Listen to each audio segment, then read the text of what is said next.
Hello and welcome. Thank you for joining our Inquest Live session, Think Before You Click, How Your Files Are Exposing You to Malware Every Day.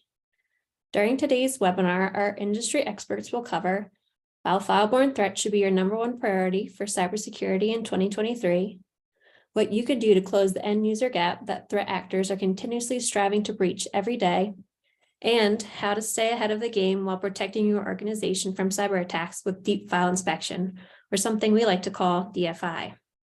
Now, before we get started, a few housekeeping items. If you are attending our live session, please note that you have been muted. Should you have any questions during the presentation, feel free to submit them in the Q&A feature and we will address them at the end. With that, I'd like to hand it over to today's presenters. Pedram and Darren, take it away. Thank you, Katie. Just a quick background on myself. I serve as a CTO for the company. I have predominantly spent most of my time in the shoes of an offensive engineer, doing threat research for iDefense's Vulnerability Contributor Program, as well as Tipping Point's Zero-Day Initiative.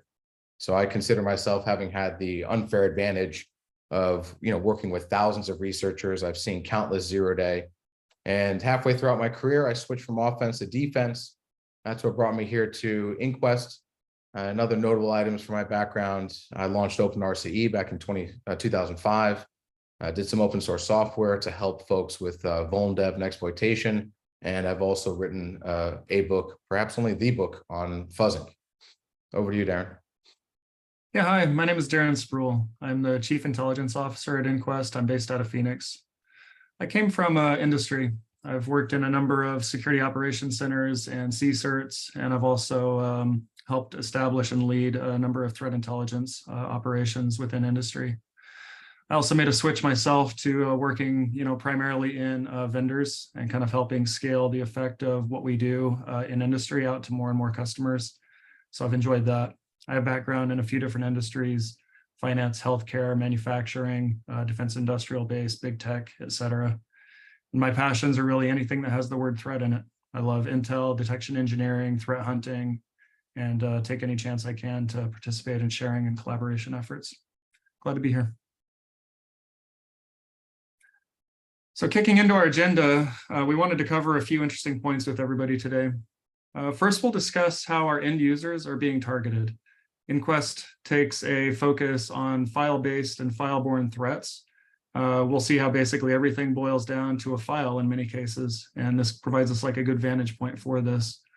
We'll get into a brief history around file-borne threats and kind of how this has evolved for us as an industry and as defenders from the attacker space. We're going to cover what we feel like our top priorities in 2023. Considering everything that we've learned from the past and kind of where things are heading so far this year. And we'll close with discussing how we're going to close the end user gap, meaning when a lot of things, basically pile up at the end user and they're sort of the last line of defense, how can we alleviate that a little bit and provide advantage back to the defender? So just to kick it off on background is, how are end users being targeted today? First and foremost, the end user is by far the most targeted enterprise asset, in comparison to servers or applications. This is where the attacker's coming after in the vast majority of cases. And how are they being targeted? There's a myriad of threats out there, ranging from your lowbrow, OS int driven, hey, I see someone just got hired, so I'm going to do a vanity spoof and trying to get them to buy me a Google Play card, to your more expensive and complex attacks like your attacker in the middle, which is able to bypass two-factor, to targeted threats, zero-day attacks, but the whole gamut of threats out there: phishing, malware, spam, fraud. This is what's coming at your users at a daily basis. And how do we reach the users? Well, there's a number of different mediums: email, web, chat, even USB sticks are still a tactic that are being employed. Though email is by far the biggest volume of attacks when you look at the different ways of getting these threats to users. And finally, what's the commonality between this all? Well, it's files.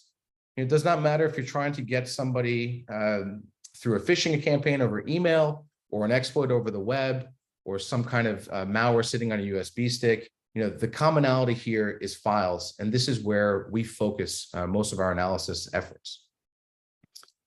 Net, when you look at the grand scheme of attacks, over 90% of them start with an email.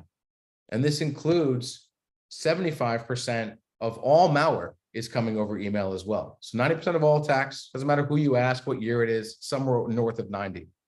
And according to last year's Verizon DBER, we had 82% of all breaches involve some form of human element. And this is what we call the end user security gap. And if we're looking at email, there's a lot of faces to gray mail. I'm sure anyone who's on the call today that manages email for an enterprise can say yes to your users interact with emails like this. Here's an invoice. Here's a shipping notification. You've got a password reset requirement. Call this number. Some sense of urgency here or there. That's these very commonality, a commonality between these different types of email-borne threats. And it doesn't matter if it's coming at you via, some form of malicious link, or maybe a malicious Word document, or a malicious Excel file. There are many different faces and file carriers here. And perhaps, folks will recognize some of these different malware lures that we've collected over the years. These are different carrier lures, whether it's in a PDF file, an Office document. You'll see some web login forms here as well. Just a never-ending myriad of attempts to social engineer users into interacting with files that they really shouldn't be. And if folks are curious to see some more of these examples, we continue to curate on an ongoing basis. On inquest.net, you'll find a malware lures gallery that we're always adding more and more components to, more and more screenshots to. So let's take a quick look at a common threat sequence. Obviously, this is a generalization. Not every single campaign follows these exact steps, but it's a pretty good generalization. And at the bottom, we'll talk about the defense aspect of it. So step one, there's an email coming to your user. And we have an opportunity here on defense by detecting and hopefully preventing that carrier from reaching the user, or potentially when they're actually interacting with it, hopefully there's some endpoint tooling that can stop that exploitation. But this is our first line of defense, is can we stop the attacker from reaching our user over an email? If that slips, we have other opportunities. Typically you're going to see that attacks are multi-staged. So I might open some carrier document over an email, and it's going to pivot to some maybe compromised website, or perhaps some infrastructure that's attacker controlled. But now we have another option here, is we can potentially detect the pattern in this communication. Maybe there's a special cookie value or something special in the URL that we can use to detect the threat at this stage. Assuming we missed that, there's always going to be some infrastructure that we might be able to detect. Whether that's by traditional domains or IP addresses, or a little bit more of a nuanced indicator is SSL hashes.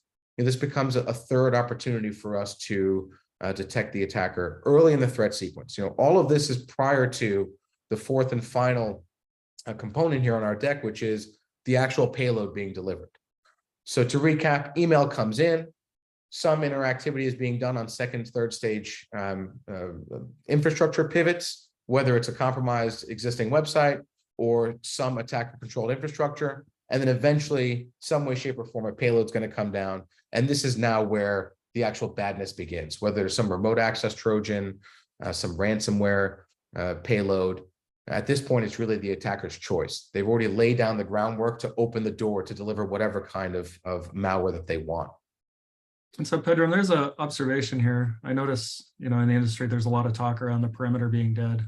But when we kind of look at it like this, right, we do have a perimeter where email comes into users, and that's going to be common whether or not you're, on premise or kind of a zero trust sort of environment, right? So there is still a lot of benefit from a perimeter focused approach, it seems like. True. And while there was definitely a disruption in the perimeter, I feel like some technologies kind of brought this back into play. You've got your SASE and CASB vendors, you've got your software-defined networking. So while it kind of got fuzzy and lost, I think some of it's been reined in. Excellent point. Yeah. I'll pass it over to you, Darren, to cover some of the history of file-borne threats. Yeah. So there's going to be an interesting conundrum here of trying to pack sort of, 25 years of history into just a few minutes, right? But it's actually fascinating to do these sorts of retrospectives. We sat down the other day and kind of broke out, what did it look like? Where did we start? And kind of where have we come to end up with today? If we look at the history, a lot of this particular file-borne threat space really started around the late 90s. After the introduction of Microsoft's VBA, Visual Basic for Applications, macro language in Office, we did start to see, some kind of Tinker Toy sorts of threats that came out of that. The one that was notable in 1999 was the Melissa macro virus, which, caused damage and really, I think, sort of woke people up to the fact that what we consider to be benign documents can now be used in a threat capacity. So this really sort of set the stage going forward into the early 2000s. Along the way, we've had, some of these things that have really sort of been there, tried and true, and never really go away. In the early 2000s, we entered what we would call a golden age of exploits. And we had a lot of zero-day attacks against client-side technologies, particularly web browsers, but also email clients. And exploits were firing against Microsoft Office and against Windows. And of course, Windows frameworks that are vulnerable can be entered from different vectors, such as email, web, images, document files, anything that has a parser attached to it. So we get into the mid 2010s, and all of a sudden the VBA macro threat rears its head again. The interesting thing is this kind of corresponds to a sort of a time frame where top tier threat actors begin to really optimize and commoditize their impact on the threat landscape.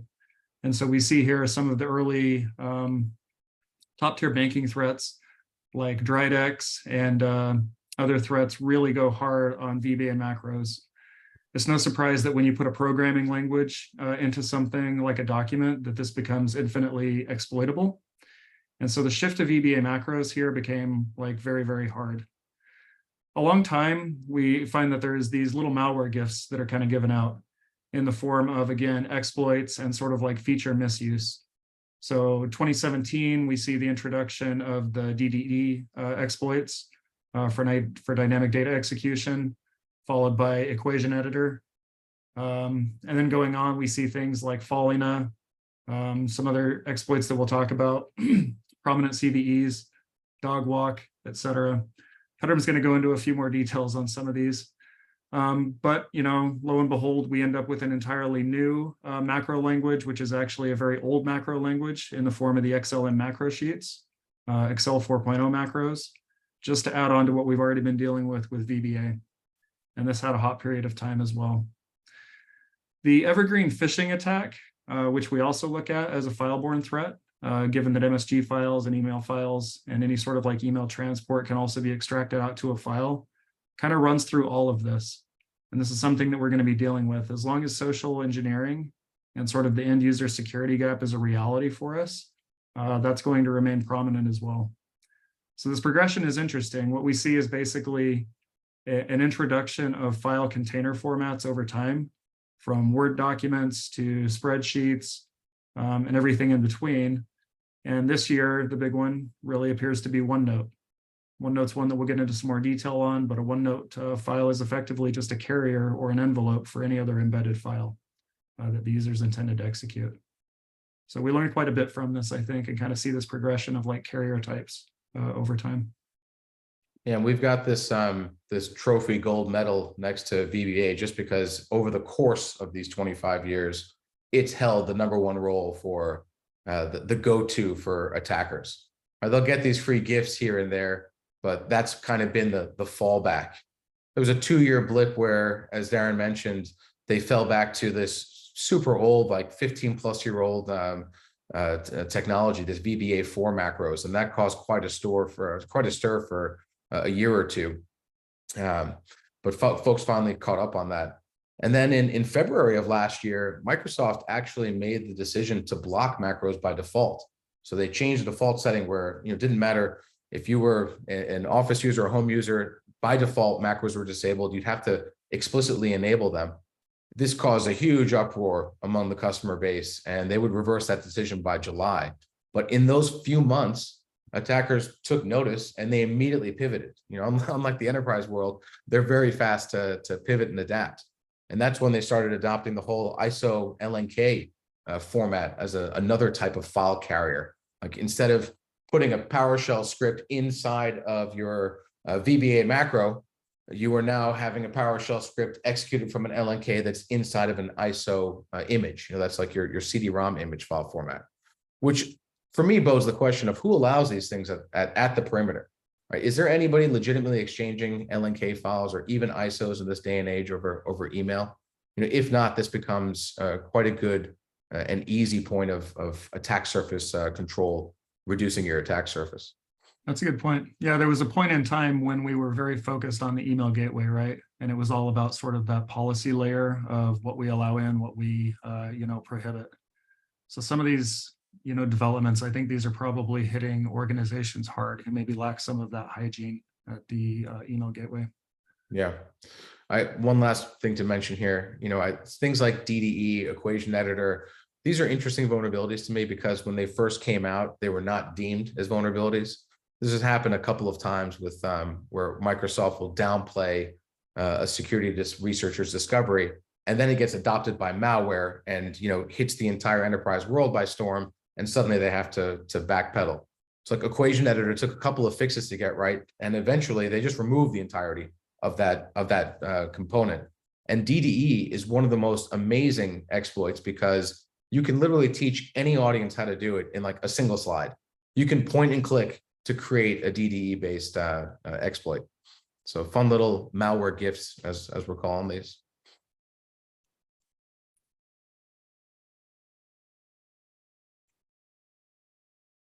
All right, so we talked a little bit about OneNote. Let's drill into that one since that's kind of the newcomer this year, really.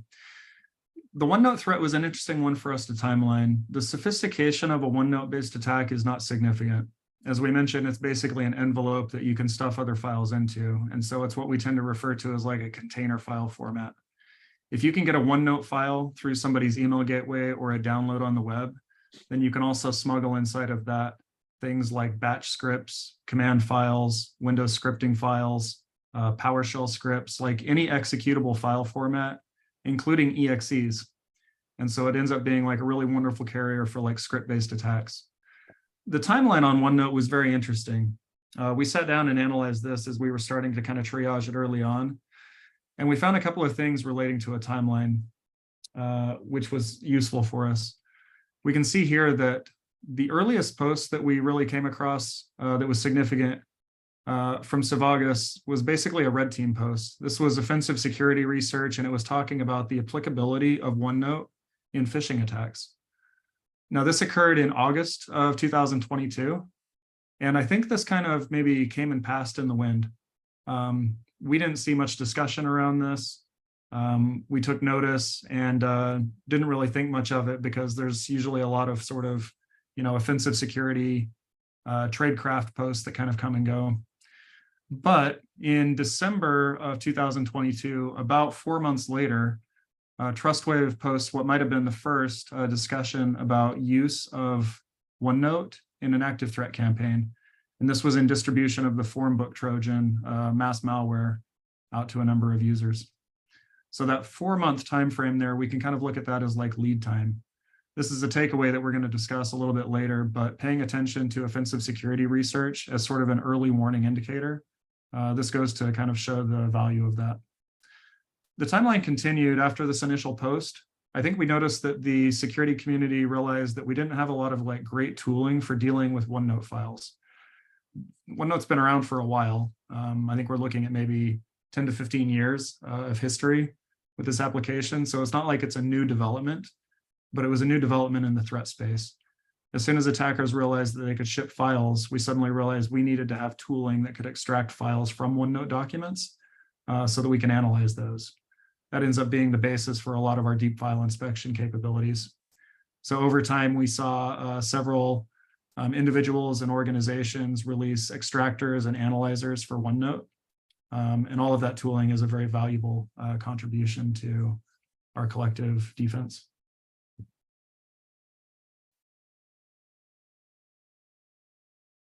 Getting into workarounds on this, again, OneNote itself is not a vulnerability, it's an application. The ability to stuff files inside of it is a feature. So again, we're at sort of this cat and mouse game.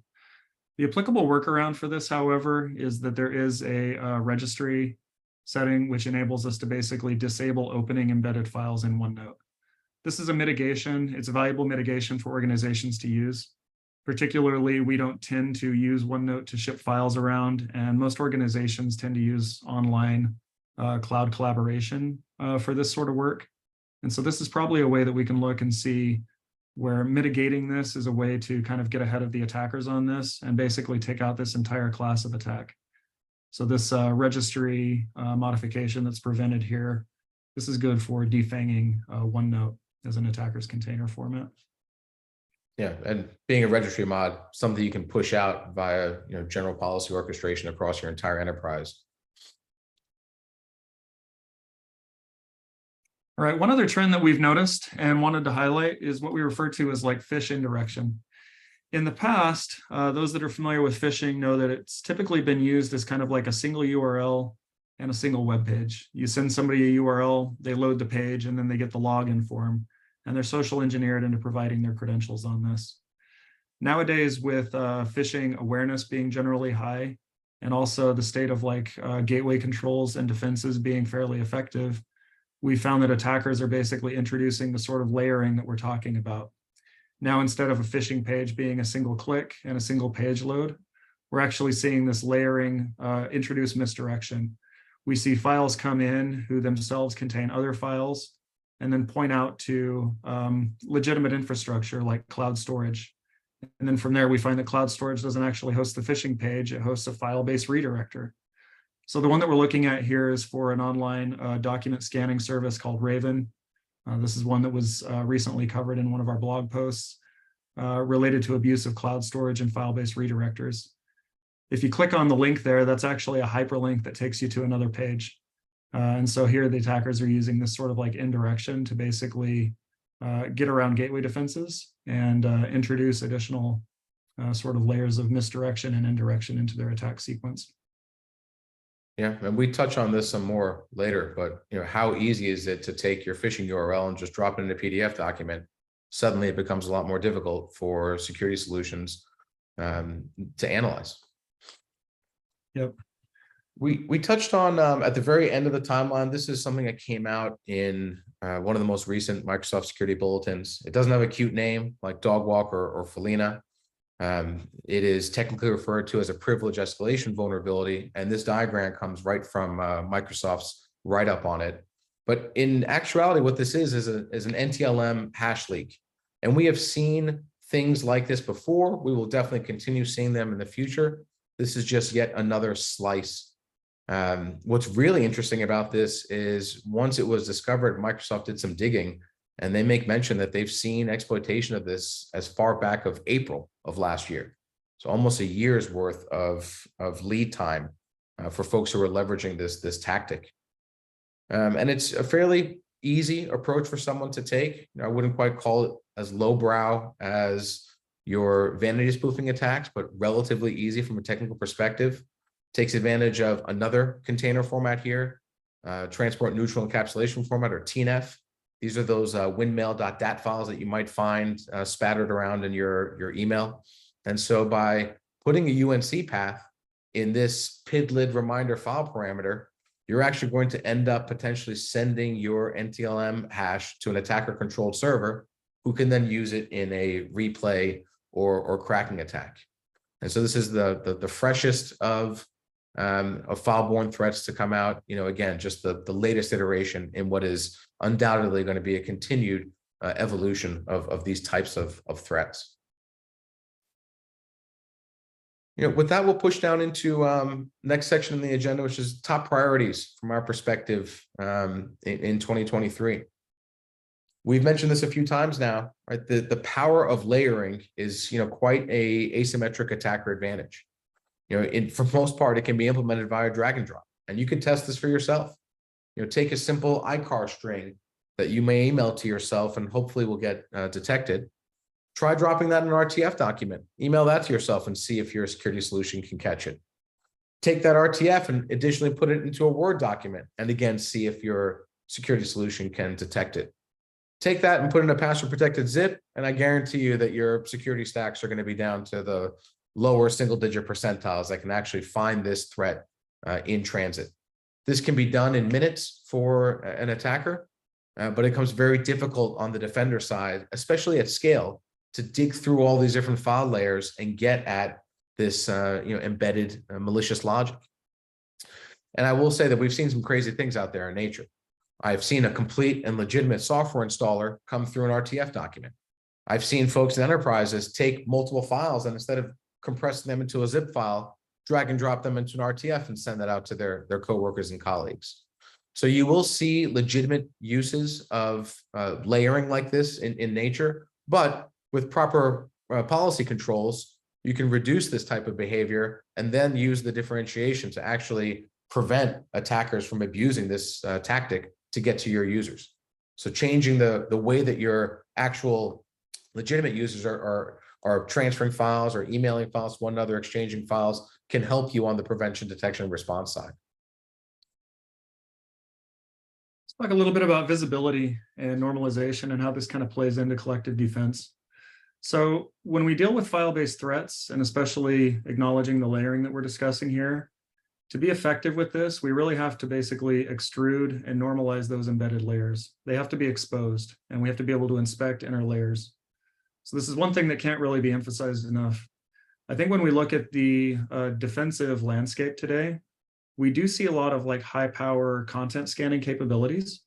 But I think in my experience, a lot of those content scanning capabilities are really focused towards that outer file, right? Antivirus is going to be able to scan files, but not necessarily get into the inner layers. And there's a point on this, right? When we try to do that at the endpoint, it becomes very heavy. Any security solution that's deployed on an endpoint basically faces the conundrum of having to be effective while at the same time being conservative on how it impacts system resources. And so this kind of gets us to a point where we start looking at like, how do we effectively detect threats upstream from the endpoint and upstream from the end user? If we think about our defensive strategy on this, today we probably put a significant amount of expectations on endpoint security and on the end user. And here at Inquest, we talk about how do we relieve some of that end user security gap. One of the ways that we do that is by moving some of that defense back up to upstream choke points.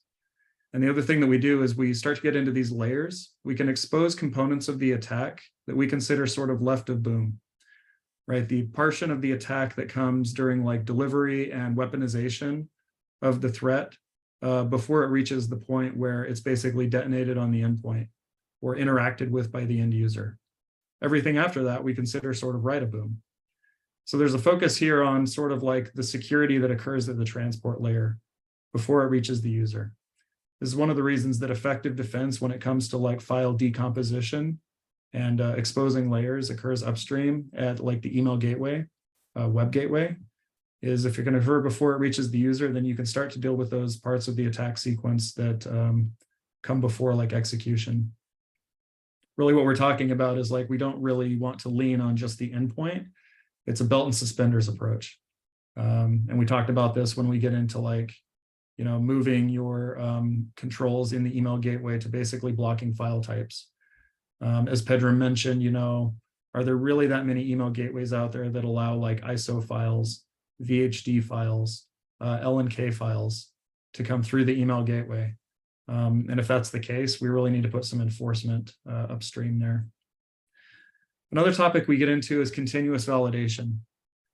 Anybody who works in a security operations center always knows you want to have good confidence that your upstream email filtering is working correctly. And that anytime a new file-borne threat comes out, that's being addressed upstream. Consider that this is a time when many organizations have effectively kind of like co-sourced or outsourced their email security gateways to some of the big email security platform vendors. There's a lot of advantages that come from that, particularly with like offloading resources and sort of reducing like management costs. But at the same time, you've effectively outsourced your security to these companies as well. Now, they tend to be extremely effective, but what percentage of threats are still getting through those controls? That's the question we tend to ask. How's your security stack holding up? So we talk about continuous validation. One of the things that Inquest does is we offer an email security validation and assessment service. If you're using Google Mail or O365, for example, Microsoft, we can help you out with basically sending test emails through. Pedram, do you want to talk a little more about that? Yeah, sure. We were born out of the defense sector as a gap filler, right? The founding team was responsible for securing the Pentagon SOC, and there was a gap left behind after all the best of breed vendors, commercial off the shelf, open source off the shelf, were implemented and tuned. And so when we looked at expanding our purview from defense sector on premise to cloud and enterprise, we asked ourselves the same question: where's the gap? And so if you check out labs.inquest.net, it is a portal, open source research portal, a view into some of our behind the scenes research. And what we do is, as we're collecting malware from the wild, and we're looking at somewhere between 1 million, 3 million samples a day, we're taking those samples, deduplicating them, and testing them against the email service providers' capabilities of blocking them.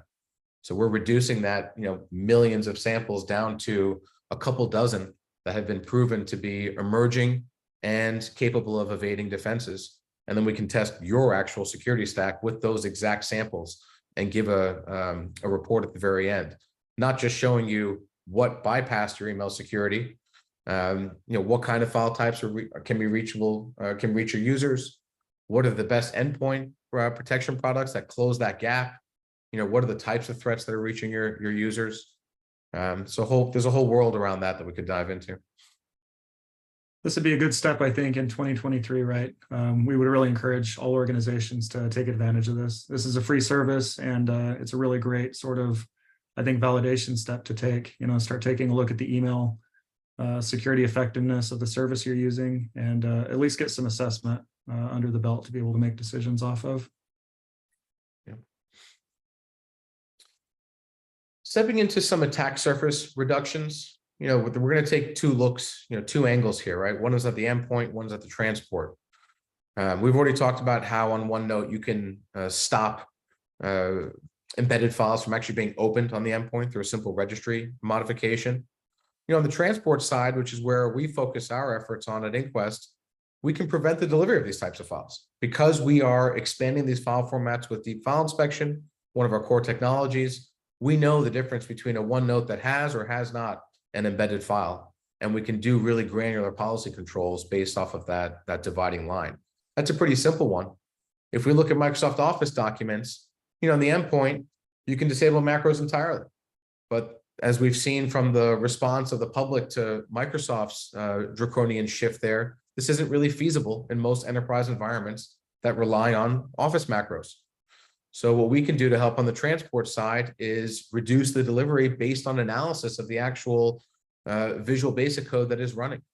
These are types of functions that we want to allow in our environment. These are ones that we do not. Hey, Inquest, here's a corpus of documents. Let me know what our control layer should look like here. This has already been touched on by Darren, but we can prevent disk image mounting locally on the endpoint. We can belt and suspenders that on the transport side by, again, preventing delivery of this type of file container entirely, or by opening them and analyzing them and doing something more granular. I have this colored diagram here on the right that has a Word document basically with a different color coded in terms of how thready we might see that layer. So if we see coercive instructions in an image in a document, that's pretty highly indicative of there being some malicious logic embedded there. Less so is having some auto starting logic. Even less so is having some arcane features like these XLM macro sheets. But when you blow up file formats with this level of granular inspection, you can pick and choose. In my environment, perhaps, if we see a combination of 2 or 3 of these heuristics, we want to draw a line and say, this is not allowed to be delivered to my users. And that's really the main value proposition that we bring to the table.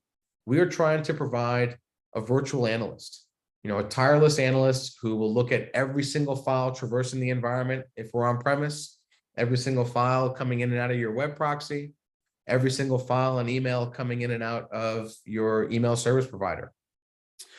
And we predominantly focus on non-executable file formats because these are most of those early threat sequence that we covered early on. I gave the example of taking a piece of malicious logic and embedding it in multiple layers, password protecting that outer zip. This is exactly the kind of threat that our virtual analyst is capable of diving into. It's empowered by two key technologies. One is deep file inspection. This is providing us a new dimension of data. We're doing things like perception hashing, optical character recognition, really blowing up, normalizing, and exposing these file formats so that our machine learning models and our signature writing team can have a better chance of detecting these threats. So that's the value of deep file inspection, new dimension of data. Typically, we have 4x more inspectable content within 3 seconds of analysis. The other key technology we bring to the table is retro hunting, which exposes a whole new dimension of time, right? The idea here is that we know we're not as smart today as we will be a week from now. So can we apply the threat intel of tomorrow to the data that we capture today? Perhaps Microsoft publishes a bulletin on a 0-day that they found exploited in the wild. We'll write detection logic, push it out, and through retro hunting can determine if any of our customers were targeted by that 0-day. We have a smattering of use cases here. There are thousands, it's really a countless number of different use cases for how you might want to query your past data.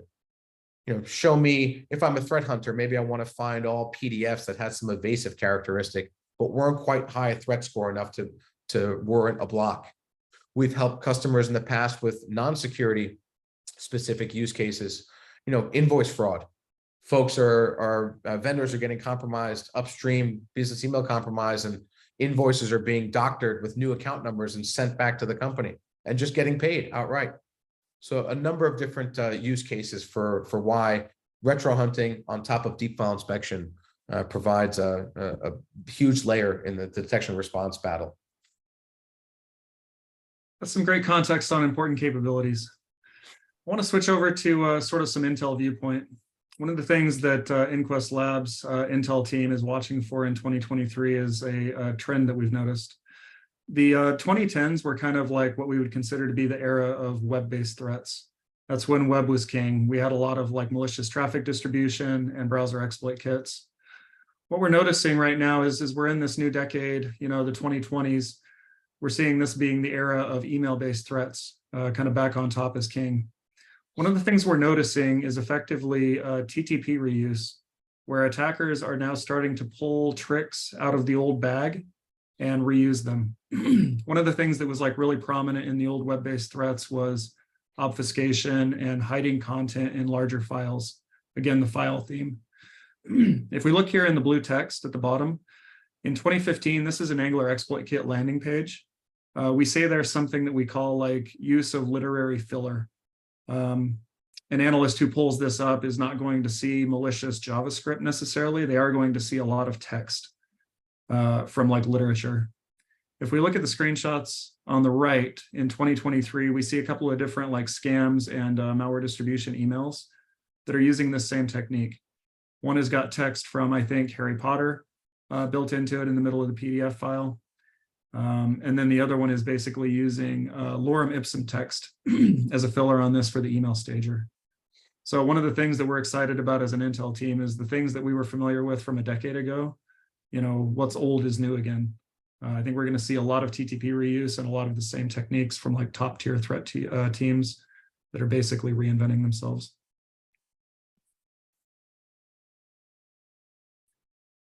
One other trend that we watch for and notice, and we touched on this earlier with OneNote, adversaries continue to adopt techniques and tooling from security researchers. We've reached an interesting inflection point in the industry where we are now doing the R&D work for the adversary. We do it with the best intentions, but put yourself in the attacker's shoes. What we see is that we have basically lowered R&D costs. As an adversary, you can basically adopt well-used and QA'd developments and spend more of your time actually earning revenue in campaigns. Companies do the work to fund research, publication, release open source POCs.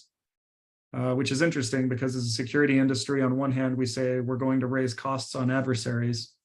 But then at the same time, we want to deliver free offensive research and tooling, which can be used against our customers. This is an interesting sort of conundrum. This is one of the reasons why we think it's important to pay attention to red team developments and identify what's happening in the offensive security space, and basically look at that as like early warning indicators. Yeah, 100% accurate. I gave a talk in Black Hat in 2019 that was basically entirely based off of this concept, is taking tactics from security researchers and digging through open repositories looking for potential zero day. Basically folks burning their zero day by using obfuscation tactics that they've borrowed from the security industry. Great idea. So, that leads to how do we close this end user security gap? And look, we at Enquist, we're going to advocate for full file visibility. We want to see and inspect every file in motion and use and at rest. But we're going to focus on email since that's really the lowest common denominator and the biggest bang for your buck, since the vast majority of threats do start with an email. And ideally, one of our mantras is that we want to take the decision-making out of the end user's hands. If there is an opportunity for someone to take a file out of quarantine, they're going to do that. So ideally, we want to not allow users to even have the option of interacting with files that we deemed are potentially malicious. But this is a tall order. It's a big ask. Right? There's a lot of oddness out there in nature. And the last thing you want to do as a security solution is block business logic. That's going to be a surefire way to get users frustrated and get the security controls tossed out. So we advocate to start off with what we call email decoration. All of the efforts of our research that power basically the MRI tool that we provide for threat hunters has been distilled down to a couple dozen colored banners that would get added to the top of emails for users. And they come in 3 different flavors.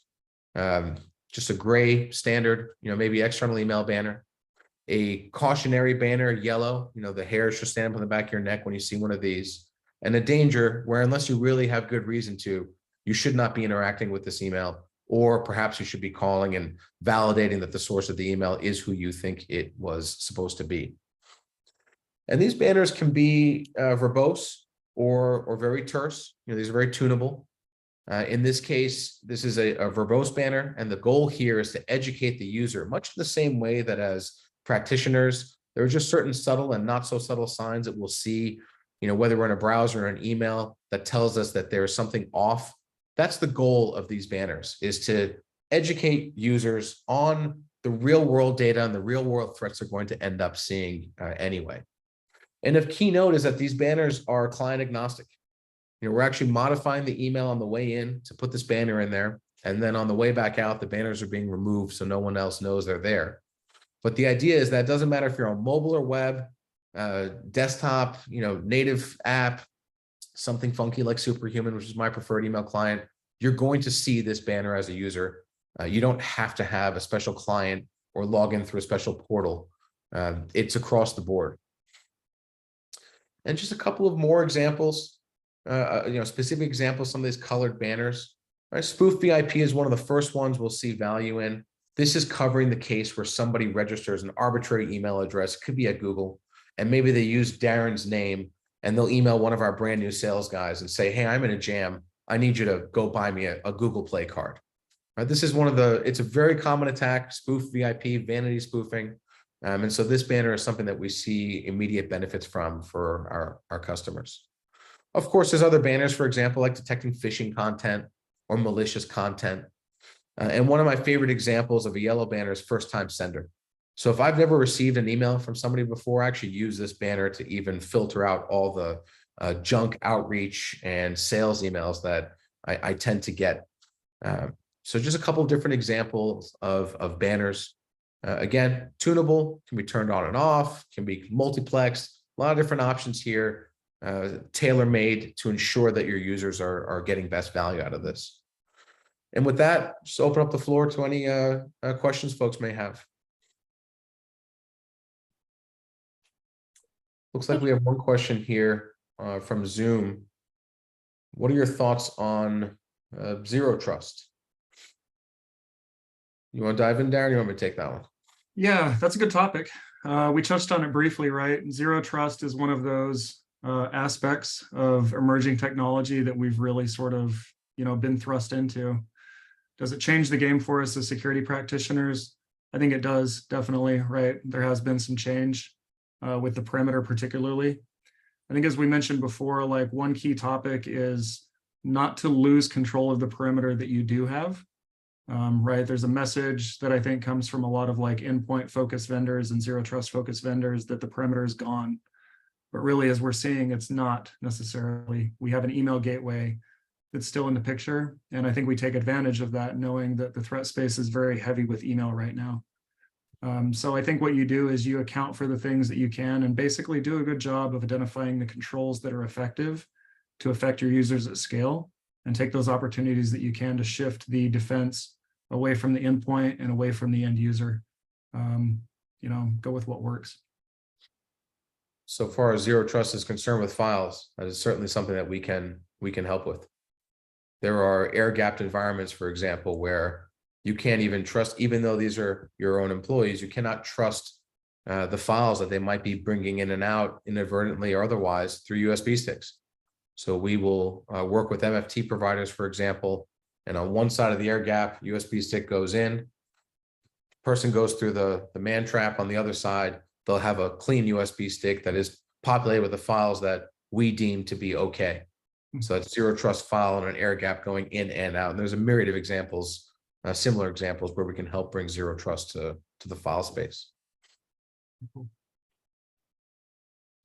Any other questions? We're up on time now, so we're just going to conclude. I want to thank Pedram and Darren for their presentation today, and thank you everyone for your time and attention. As a reminder, all registrants will receive a recording of today's presentation.